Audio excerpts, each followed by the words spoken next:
I don't need you embarrassing me tonight, all right? She said, applying her lipstick like I wasn't even in the room. Just stay home. My clients are too important. You just bore them. Then, without looking up, she dropped the cap onto the vanity and added, honestly, it's better if you don't come. You wouldn't know what to say to them anyway. She stood and did a slow spin in the mirror, admiring herself like she was already under spotlight. I held her coat. She didn't take it, just brushed past me and called out over her shoulder. You can leave the wine chilling, though. I'll probably be back late. Or not. Depends who's there. I watched her get into the black car. One of those long ones the firm always sent. Sleek, sterile, cold, like everything she'd gravitated to in the last 2 years. It pulled away without even a wave.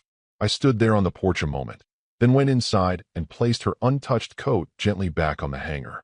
Buttoned it, smoothed it flat.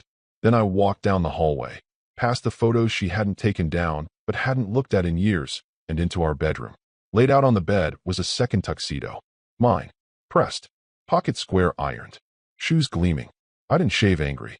I shaved carefully. Deliberately. Tied my bow tie by hand. Polished my cufflinks. Gold, with a small engraving she never noticed, beneath still waters.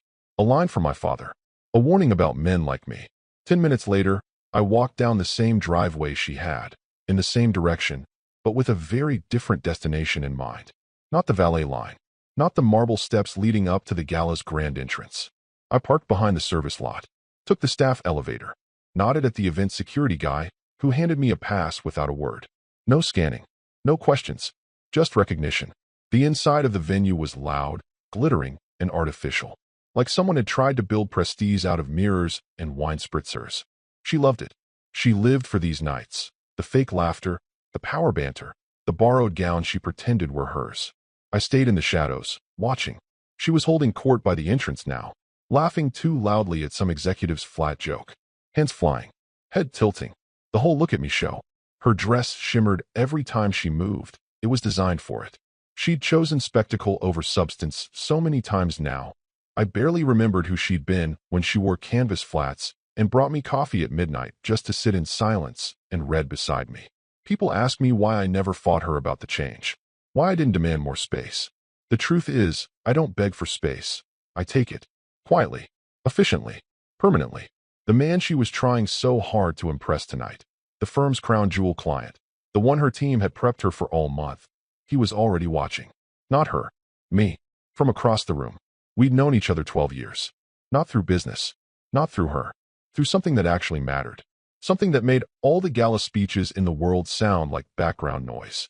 And when I nodded to him from the perimeter, he stood, stepped aside, and gestured quietly to a chair beside his. I took it. She didn't notice. Not yet. Too busy reciting bullet points about international mergers and ESG buzzwords she barely understood. There's a reason I stayed silent all these years. There's a reason I let her talk herself into circles, building a tower on foundations she never inspected. Because influence, real influence, doesn't announce itself. It just acts. And if you've made it this far, do me one favor, subscribe. More than 90% of people listening don't, but it tells the team this kind of story still matters. That quiet revenge isn't just fiction. It's art. And it's earned. I didn't need her to introduce me that night. I didn't even want it. What I wanted was unfolding already, subtle, precise, inevitable. Because when someone calls you boring, it's usually just projection. What they really mean is, you see too much, and you won't play dumb. I smiled to myself and leaned back slightly in my chair. Her voice echoed from across the room. She hadn't even seen me yet, but the countdown had already begun. She glided in like a queen returning from exile, the hem of her dress cutting clean lines across the floor, hips swaying to the rhythm of attention. Her smile was calibrated, bright enough to seem effortless, restrained enough to signal importance. She didn't rush her steps. No, she staged them, letting the camera flashes pop like applause around her.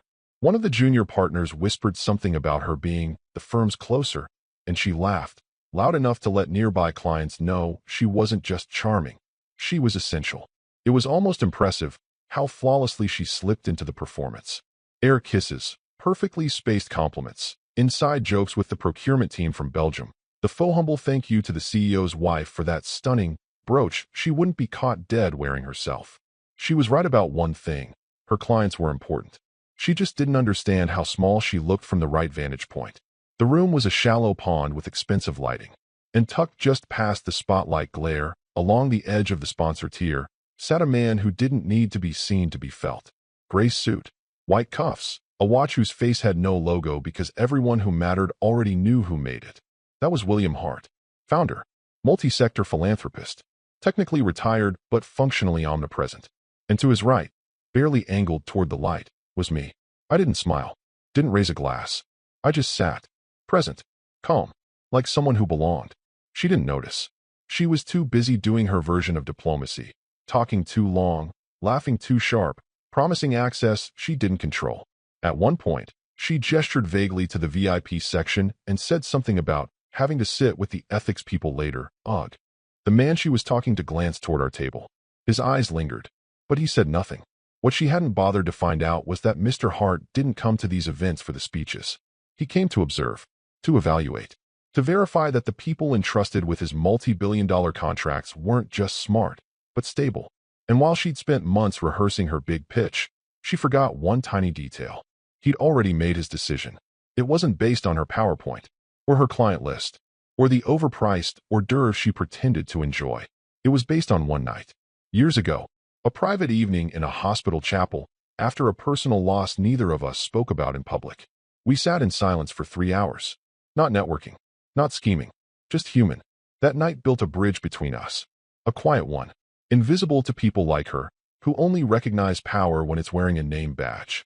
So when he invited me to tonight's gala, it wasn't about business. It was about finality. We watched her move through the room like a chandelier looking for a ceiling. Shiny, misplaced, beautiful, but fundamentally misused. At one point she paused, sensing something, but she couldn't place it. That strange chill that creeps into a room not from cold air, but from being watched by someone who's already decided your fate. She squinted toward the sponsor tier. Our eyes met, her brow furrowed. For just a second, then she shook it off, pivoted toward a new group of guests, and threw her head back in laughter. Too loud, too soon. One of the VPs next to her flinched.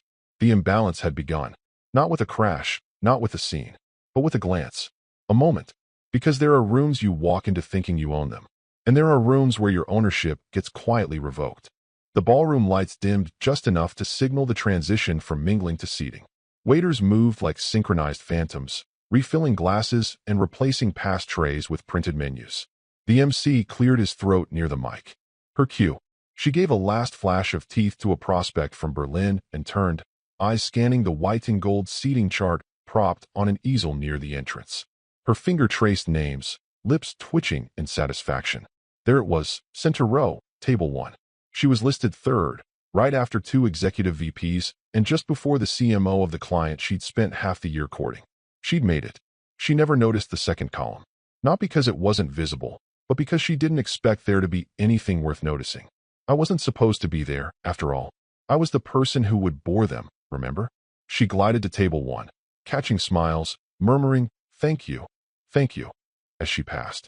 The power scent of her perfume trailed behind her like a brand endorsement. When she reached her seat, she barely glanced down before placing her clutch on the charger plate, draping her napkin, and scooting in. If she had really looked, she'd have seen the card across from hers. Heavy, embossed, angled just slightly off-center. Henry Vaughn, Strategic Advisor, Global Ethics Initiative. And below it, in smaller print, Chair's personal invitee. I sat already, posture relaxed, knife aligned perfectly with the plate edge. Mr. Hart was at my right, his hand resting lightly on the arm of the chair, his gaze fixed not on her, but on the stem of his wine glass, as though waiting for the right moment to swirl the truth. She hadn't put 2 and 2 together. Not yet. She thought I'd pulled a petty stunt, that maybe I had snuck in under someone's favor, or, worse, used her name to get a seat. She threw me a brittle smile across the table. Interesting. I didn't know you were, she began, but trailed off as she finally read the placard.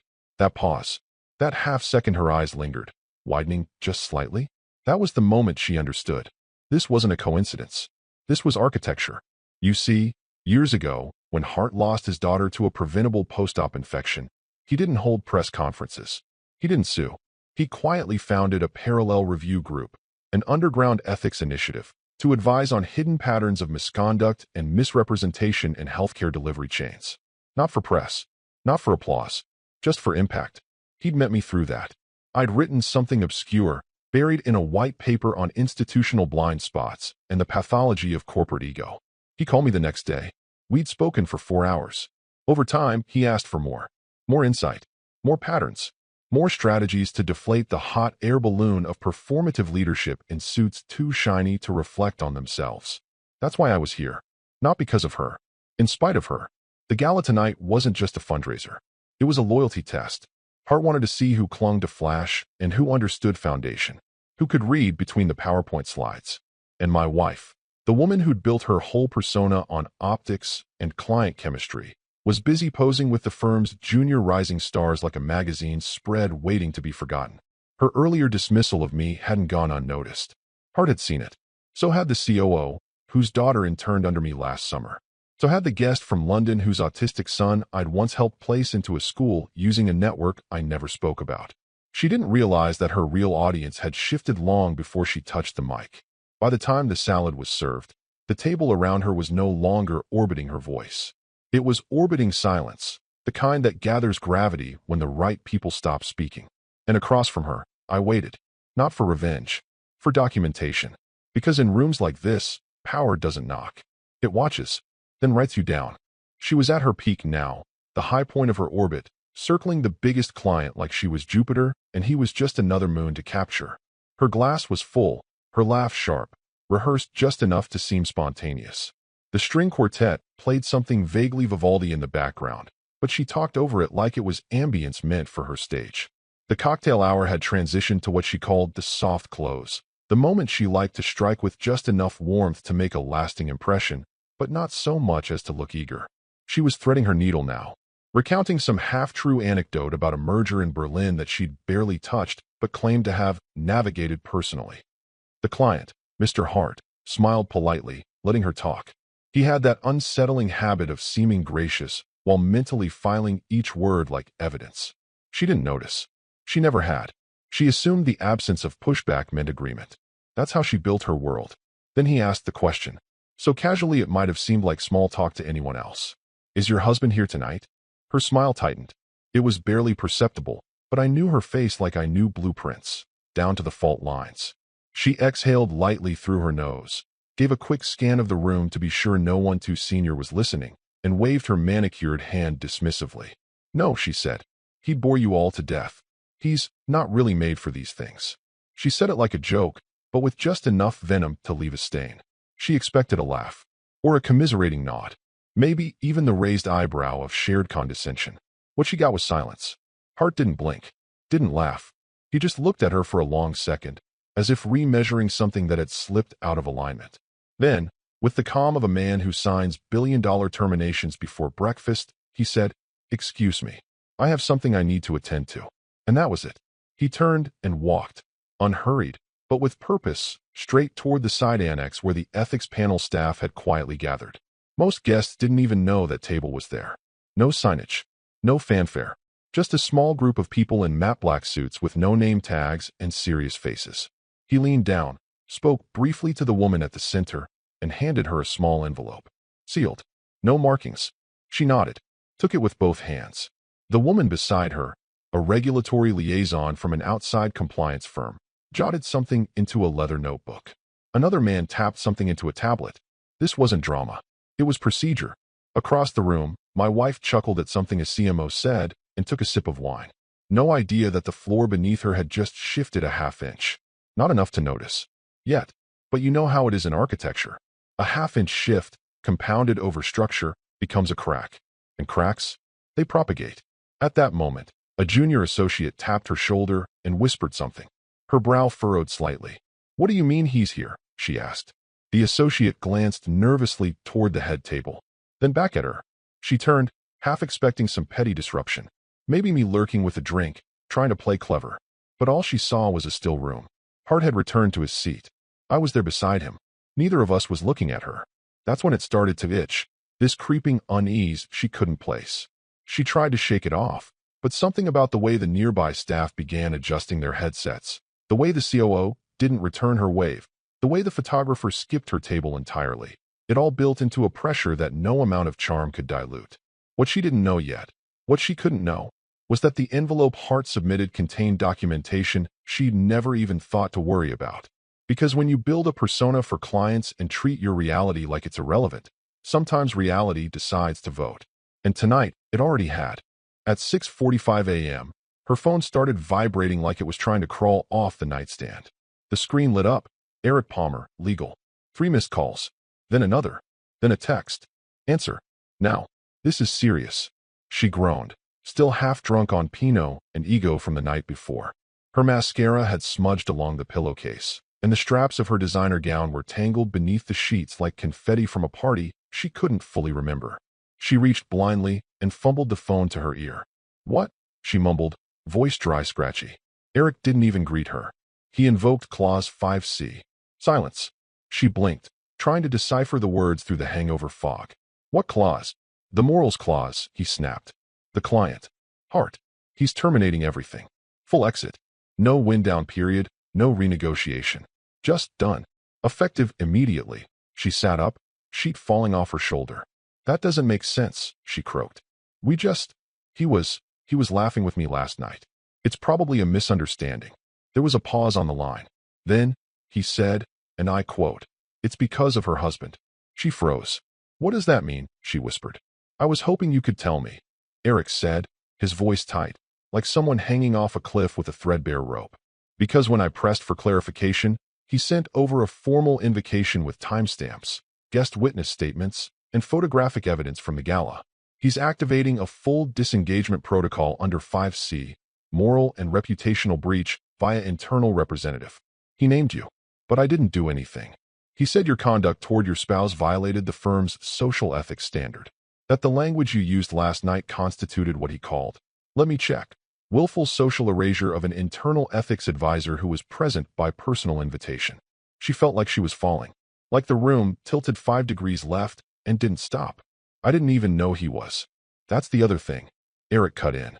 Who the hell is your husband?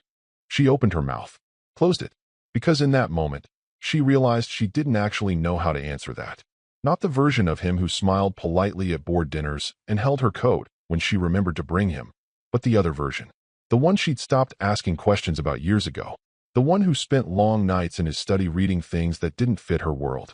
The one she'd mocked for overthinking, for living like some monk. That version had just detonated her career with a single word. Clause 5C.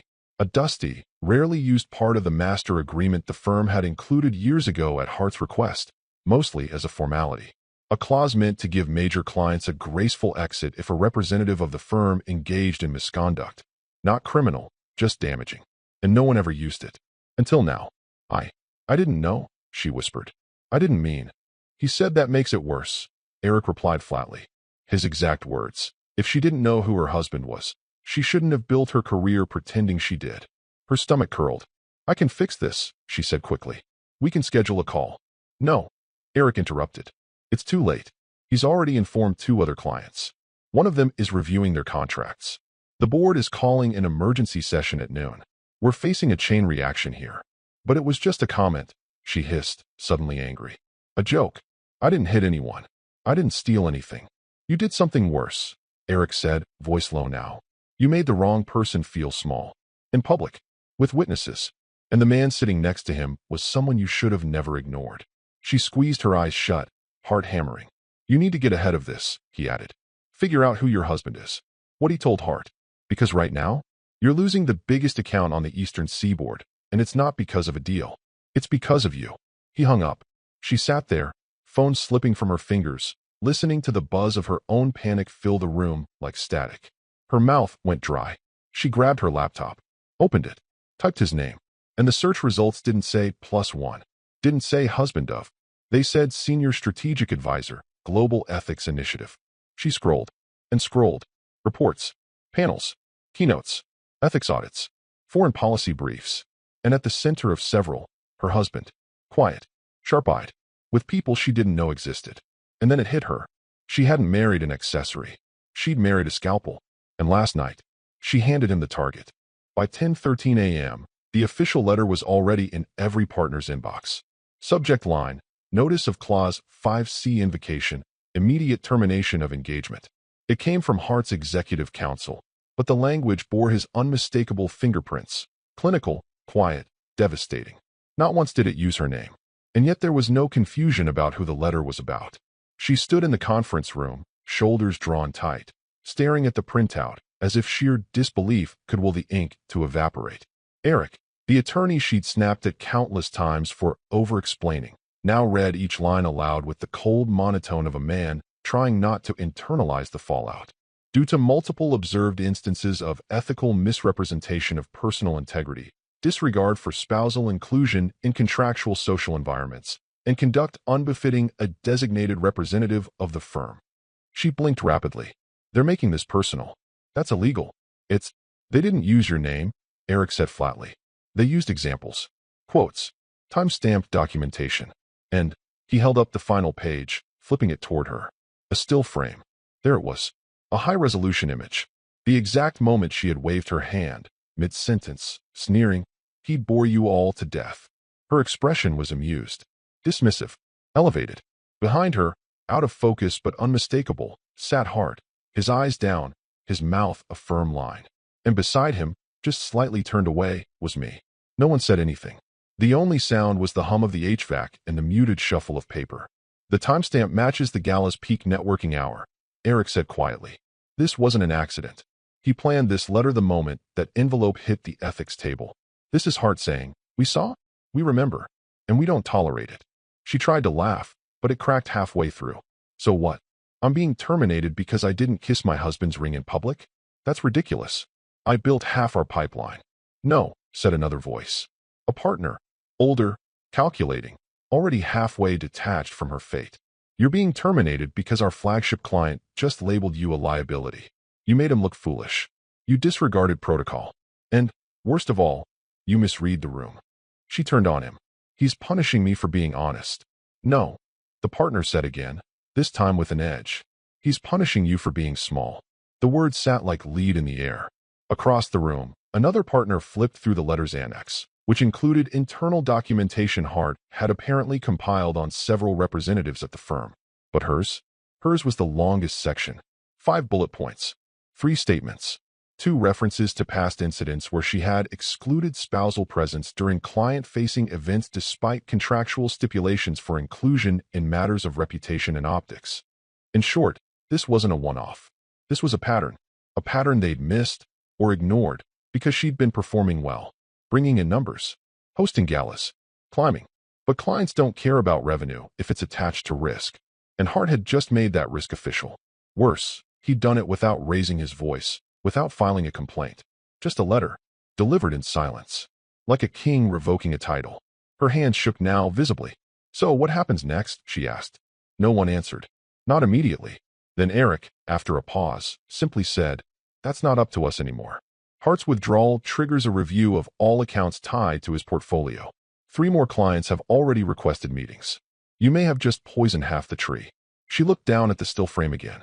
Her perfect wave, captured midair. My head turned away.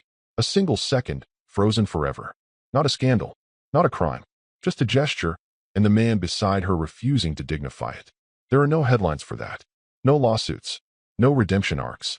Just the quiet understanding that in a world built on perception, one moment of arrogance, photographed, time-stamped, contextually framed, can reduce a decade of ascension into an exit memo. She sat down. No one told her to, but they all understood. The real verdict had already been delivered, and the man she'd called boring? He hadn't even spoken. The call came in just after noon. Not from HR, not from her assistant. Directly from the managing partner's office. No subject line. No warm preamble. Just a 6-word email. Your attendance is required.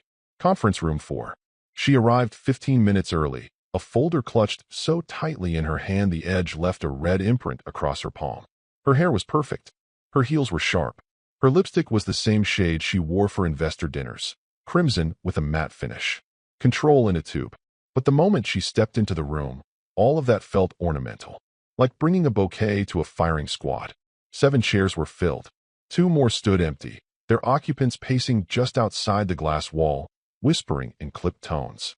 The only person who looked directly at her was the senior partner, Edgar, who had once called her a rising storm in a designer dress. Today he didn't smile. He gestured to the seat across from him. No greetings. No formalities. Just the soft rustle of pages being slid forward. "Walk us through what happened," he said. His voice wasn't cruel. It wasn't even cold. It was bored. She cleared her throat. Tried to sit tall. "I was making conversation. At the gala. The mood was light, cordial. The client asked about my husband. I made a joke. That he bore them to death. It was nothing serious. He wasn't even supposed to be there." The words felt thinner the longer they hung in the air. A junior partner, Stephanie, younger, sharper than she used to be, tilted her head and said, "You do realize your husband was there on a personal invite from Hart himself. That he was seated at the sponsor table. That his title is currently on file as Strategic Advisor for the Global Ethics Initiative, right?" I found that out afterward," she said. "But it was still just a joke. I didn't think." "That's the problem," Edgar said, tapping a pen against the envelope in front of him. "You didn't think. And it cost us the largest healthcare account on the East Coast." Her stomach dropped. Another partner leaned in. Thomas. Quiet. Razor sharp. No patience for damage control. "We're being investigated," he said slowly, "for a pattern of cultural insensitivity." Hart didn't just walk away. He submitted documentation, photographs, transcripts, witness accounts. "Your gala remarks are now part of an exhibit." "That's absurd," she snapped, standing halfway. It was one sentence. "In a private setting." "No," Stephanie cut in. "It was a public event, paid for by firm funds, governed by a partnership engagement agreement that explicitly outlines conduct expectations when client representatives and their family are present. This wasn't off the record. It was recorded." "I didn't mean." "Intent isn't protection," Edgar said, almost gently. "Especially not when you've established a pattern." She sat down hard, the air sucked from her lungs. "What pattern?" Another envelope was opened. This one thinner, but precise. 3 documented complaints over the past 2 years. All soft. All handled internally. One from a junior associate she'd publicly corrected at a client mixer. Another from a vendor she'd referred to as budget-facing. And the third? From a regional healthcare partner. A woman, pregnant, who she had told to let the men make the hard decisions during a heated negotiation. None of them had stuck. But now they were context. "There's blood in the water," Thomas said. "And Hart's exit gives our competitors every excuse to go digging. We're being asked to submit a statement of values. Internally, publicly. And right now, you are the single largest reputational threat to that alignment." She shook her head, voice cracking. "I didn't know. I didn't know who he was to Hart. I didn't even know he was watching me." "That's the irony," Edgar said. "The person you thought was irrelevant turned out to be the hinge on which the door swung." Silence. Finally, Stephanie leaned forward, softening her voice just enough to twist the blade. "You didn't lose a client. You lost the room. No vote was taken that day. There didn't need to be one." The meeting ended with a single line from Edgar. "We'll be reviewing your equity status in light of these events. Expect formal notification within the week." She stood, nodded, walked out of the room without speaking. And just before the door closed behind her, she heard Thomas murmur something she was never meant to hear. She thought she married a seat filler. Turns out, she married a sniper. The front door clicked behind her with the weight of something final. No lights were on. No music humming softly from the kitchen speaker.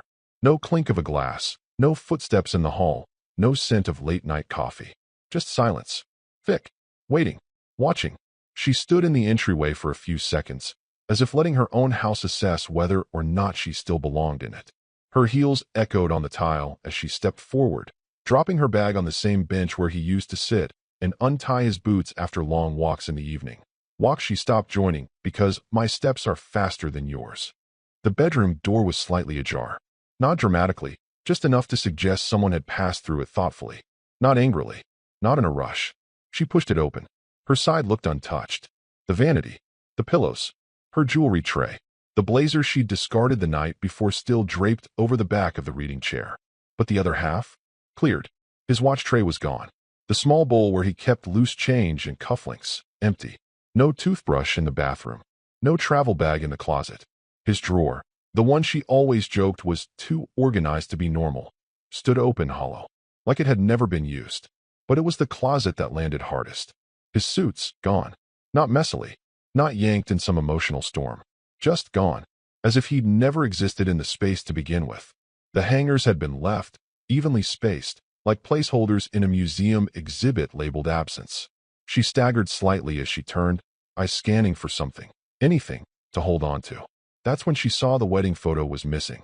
The one in the silver frame that sat on the dresser for 19 years. The one they'd posed for under that ridiculous oak tree he insisted on because roots matter. She hated that tree, said it looked like it belonged in a cemetery. Now the frame was gone. No dust ring. No picture left behind. Just a small note. Folded in half. She stared at it for a long moment, hands trembling, before picking it up. The paper was thick, heavy stock, like the kind he used for writing to senators or submitting peer-reviewed position statements. His handwriting was unmistakable, sharp, exact, like a blueprint turned to ink. It read, "You had every chance to introduce me. Instead, you erased me. Now it's your name they're removing." There was no signature, just the house key, placed beside it like punctuation. She sank onto the edge of the bed, the paper still in her hand, her mouth dry. Her mind tried to justify, to rewrite, to frame the moment. But there was nothing to spin, nothing to present. She thought about the gala, the way she'd waved him off like a coat check slip. She thought about the client's stare, the partner's words, the legal letter, the time-stamped photo.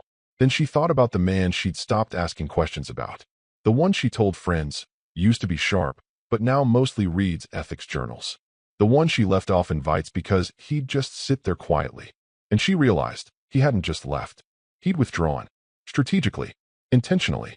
The same way you pull a foundation beam without collapsing the building all at once. Just enough to watch the structure start to slant, until gravity takes care of the rest. The irony wasn't lost on her. She'd spent a decade curating perception, and in less than a week, her entire narrative had been overwritten by the very man she'd cut out of the frame. Not with vengeance, but with accuracy. That night, she didn't sleep. Not because she was sad, because she was irrelevant. And for someone who built a world on being the centerpiece, that's worse than loss. It's erasure. It started with an email. Subject, Q1 planning delay, we'll revisit in March. The tone was polite, non-committal. A client she'd personally onboarded 3 years ago, someone who used to call her a force, now couldn't make time for a 30-minute roadmap call. No hard feelings, just rescheduling. Then came a second, different client. Same phrasing. We're reviewing internal capacity before committing to Q1 strategies. Within days, it was 5 major accounts, quietly folding their presence into indefinite pauses. No accusations, no complaints, just polite disappearances. She tried not to panic, told herself it was just holiday slowness, budgets, macro trends, anything but what she knew in her marrow.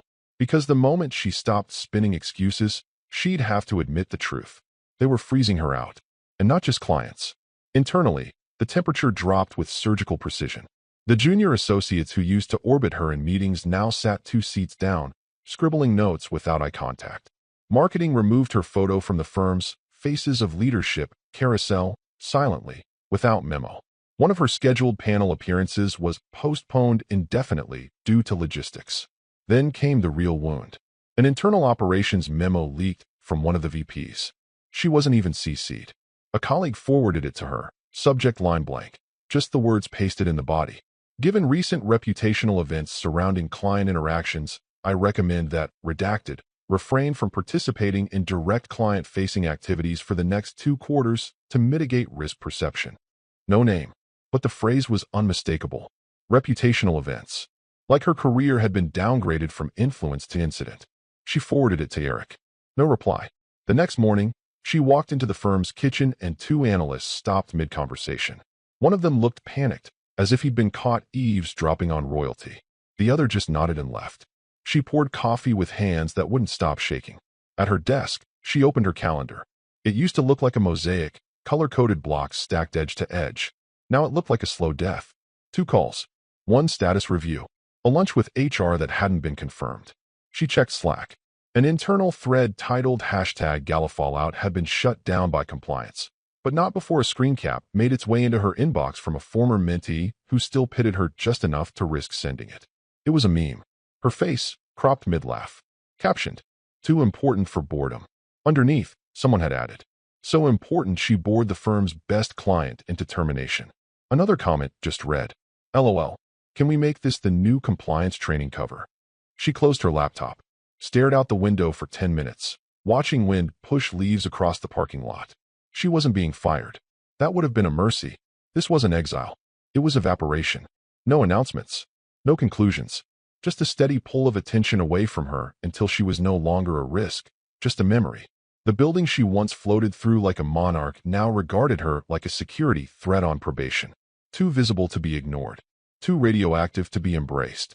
And still, no one said her name. Not out loud. Not in the meetings. Not even in the firm-wide quarterly wrap-up where they highlighted client transitions and ethics realignment efforts. She'd been replaced by euphemisms. She opened her email again, stared at the top line. Q1 planning delay, will revisit in March. She read it 4 times, then deleted it. There was nothing left to reply to.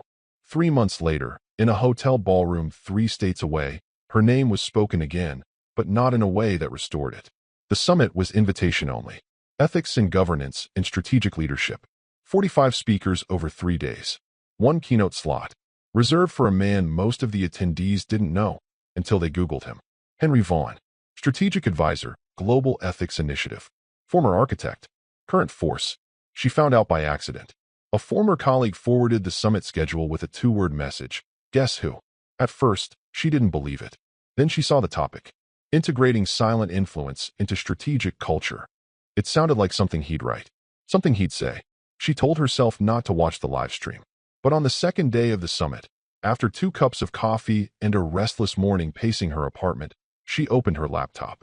He took the stage wearing the same calm expression he used to have reading the newspaper before meetings. No bravado. No applause lines. Just stillness. Gravitas that didn't need decoration. And when he began, he didn't introduce himself with titles. He began with an image. It appeared behind him on the screen, a wide shot of a gala ballroom. She recognized it instantly. The chandeliers. The table numbers. The color palette. Her breath caught before she even saw herself. There she was, frozen in mid-laugh, head thrown back, mouth open, right hand lifted in that careless wave she'd used to dismiss him. To her left, the client, William Hart, stared straight ahead, his posture stiff, expression unreadable. And in the foreground, at the very edge of the frame, barely noticeable unless you were looking for it, a table placard. Strategic Advisor, Global Ethics Initiative. His seat.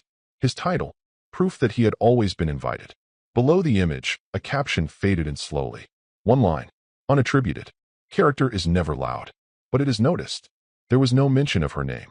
No public evisceration. No expose. Just the story, stripped down to principles. He spoke for 30 minutes. About accountability. About the silent weight of observation. About how leadership isn't always about who's speaking. It's often about who's being ignored. He described case studies, plural, referenced behavior patterns. Never said her name. Never had to.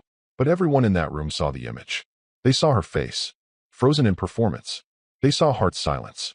They saw the advisor's placard, neatly positioned like punctuation in a sentence she never knew she was writing. And she watched from her apartment, wrapped in a cardigan that still smelled like the perfume she couldn't afford anymore, staring at the screen like it might blink and give her a different ending. But it didn't. He finished his talk to quiet applause. Not thunderous, not dramatic, but respectful, earned. The moderator thanked him. He nodded once, walked off stage, and that was it. She closed the laptop, sat still for a long time. Outside, the world moved on. A delivery truck idled. Someone's dog barked. A train rumbled 2 blocks away. Inside, she sat in the silence of a life she no longer recognized. She had built her entire brand on being the most important person in the room. And now her legacy was a screenshot. A warning. A caption on a slide she never got to approve. She once told him he bored people, but he had outlasted her without saying a word. And that was the part she never saw coming.